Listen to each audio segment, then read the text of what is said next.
Very, very quickly, with the Chiefs winning 17-16, the Texans started Case Keenum, and he looked good. He looked He good. looked I watched the whole game. As Ben likes to say, he's a competent quarterback for a guy who was undrafted and set monstrous records out of the University of Houston, NCAA records, of course. From what I saw from the Chiefs, I saw that game in the fourth quarter. Had to go on a little walk in Brentwood. From what I saw in the fourth quarter, their defense is just so good. I mean, day in, week out. It's Tamba Hali. They line up 4 guys on one side. You don't really know who to block. Tamba Hali gets loose and is free for some reason, goes unblocked. And then you have Chris Houston, who's another guy who also has 10 sacks on the year. I mean, their defense is just so good. The record of the teams the Chiefs have beaten? Just before we get all Chief crazy? Here we go. Yeah? What do you think it is? Bad. I'm going to go with... just Jaguars I'm just going to go Texans with wins. alone. 47 games they've played. Their opponents have played 47 games. I would say they won less than 6. No. Their opponents are 14-33. Like I was going to say 9. They haven't played anybody yet. Their opponents are 14-26 if you take out the 7 games that they lost to the Chiefs. Yeah. So you're not getting Chief crazy. You're not on this bandwagon yet. I'm not getting Chief crazy. They're obviously good. There's no question about that. But does that offense, when they start playing good teams, does that offense have the ability? That offense which is totally incapable of stretching the field, completely incapable of stretching the field. By the way, it's Justin Houston, not Chris Houston. Excuse me. You know, we'll see. But which I think it'll be interesting to see. But right now, I think we should just restrain ourselves. I agree. You make a good point. Yeah, I agree that we should definitely restrain ourselves. I watched the whole game yesterday, and in the fourth quarter, they tightened up. In the first half, Case Keenum was moving the ball. He was moving it pretty effectively. And he was doing it without Arian Foster, with a limited Andre Johnson.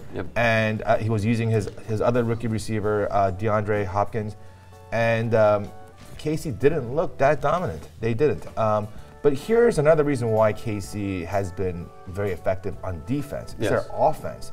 As Ben pointed out, they don't stretch the field, but man, they have clock-eating drives. So yesterday they had like a 97, 98-yard drive that took forever.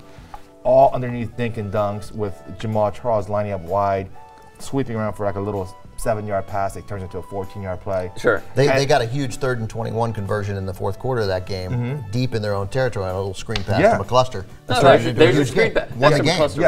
Saved the game. Yeah, so I mean, screens to McCluster and Jamaal Charles, and little dinks to underneath stuff to Donnie Avery, and Dwayne Bowe has been a giant. I don't want to say failure, disappointment perhaps, but he's not stretching the field at all. So, but Alex Smith is also a guy that is known. He has a known repertoire, you could say, for throwing to the tight end. He doesn't throw to the X or Y receiver. So let me just finish my point about the offense helping against the defense. Because Kansas City's offense has been playing against shitty teams and eating the clock, it helps their defense stay off the field and therefore not give up as many points. They're fresher and all of that. So when they do play a better team, I want to see how they play. They're clearly a good defense, clearly a good team, but I agree it's a little too early to give them the rings. They won by 1 point against a struggling, an injured Texans team, which to me, that doesn't tell me that they're great and unstoppable.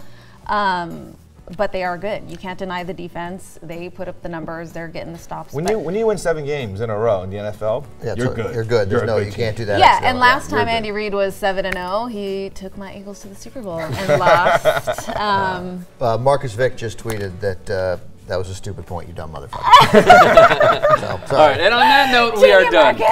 We are done. Philadelphia, by the way, check out our stuff at youtube.com/Philadelphia and on Twitter at Philadelphia. Everywhere, Instagram. Branding like crazy. Yeah. All right, thank you guys.